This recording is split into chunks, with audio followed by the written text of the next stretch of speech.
Pessoal, estamos aí no início da Copa do Mundo do Catar e o pessoal tá meio assustado aí com a rigidez social que rola por lá, né? É a primeira vez que uma Copa é realizada num país muçulmano e a galera não tá sabendo muito lidar bem com isso, né? Além da proibição da cerveja, pegou todo mundo aí desprevenido, nem o patrocinador estava sabendo, há uma forte repressão aos homossexuais, o que tem gerado protestos aí pelo mundo e algumas seleções, inclusive, vão entrar com braçadeiras com o símbolo, né, com as cores do arco-íris aí, para fazer um protesto velado aí nessa situação. Então, uma pergunta que surge: por que esses países islâmicos e também os comunistas, né, reprimem e até prendem homossexuais nos dias de hoje? Antes de responder, eu quero fazer um parênteses, porque apesar dos ativistas, né, desta causa reclamarem bastante da perseguição e da homofobia que acontece no Ocidente cristão, o cristianismo, na verdade, é a religião que mais dá liberdade de expressão social aos seus cidadãos, né?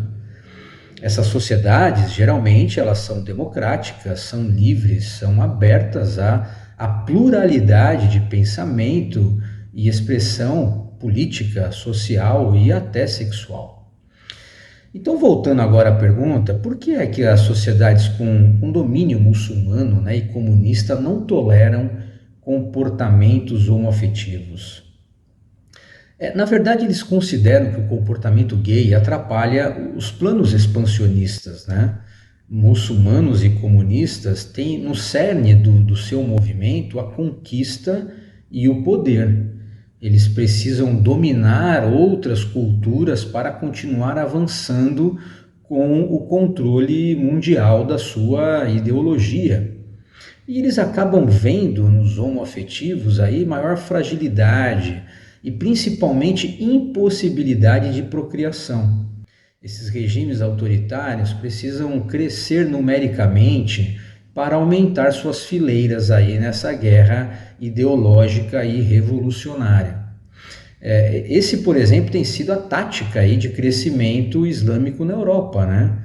A taxa de natalidade deles lá é 3 vezes maior do que a dos nativos. O que fará da Europa um continente de maioria muçulmana em poucos anos?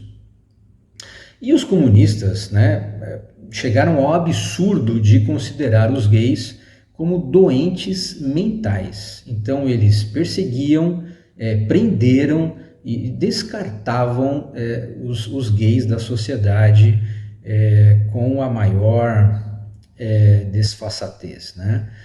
Bom, dito isso, então, surge uma segunda pergunta: por que é que os cristãos tratam os gays com maior respeito e cortesia? Bom, se nós formos olhar, o cristianismo ensinado por Jesus sempre foi o movimento da tolerância, né? O movimento do respeito, do acolhimento. Ao longo da história, foram os cristãos que lutaram pela causa das mulheres, dos escravos, dos órfãos, dos pretos, dos pobres, né? Dos marginalizados e dos vulneráveis. Bom, então você está me dizendo, Rogério, que o cristianismo aprova a conduta homossexual? Não. As escrituras são claras em desaprovar essa conduta por estar em discordância com a estrutura que Deus estabeleceu na criação.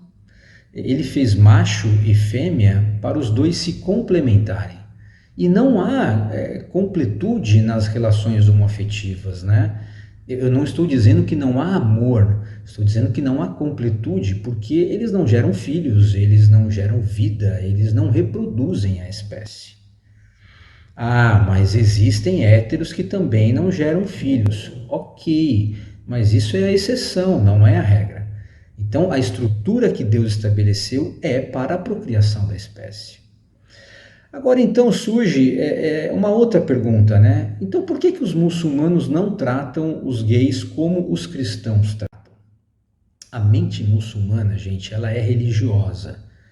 Eles estão focados no problema e no resultado que isso vai gerar. Enquanto que a mente de Jesus, ela olha para a causa, ela olha para a motivação que gerou o comportamento. E aí a gente chega no ponto crucial do Evangelho. Todos os homens estão nivelados na mesma condição, ou seja, no pecado.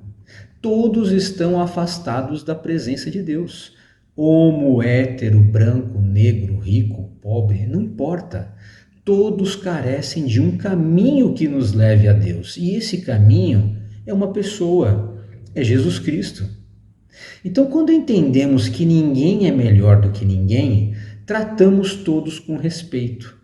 A humildade, então, ela nos aproxima e nos faz tolerantes com o erro do nosso próximo. Eu quero fechar essa reflexão com um recado aos homossexuais que acessaram este vídeo. Você não está sozinho. Todos nós estamos no mesmo barco. Todos nós precisamos de Deus. Então venha caminhar conosco nesta trajetória de conhecimento e de entrega a este evangelho que nos transforma e que nos liberta, ok? Beijo no coração, um grande abraço a todos.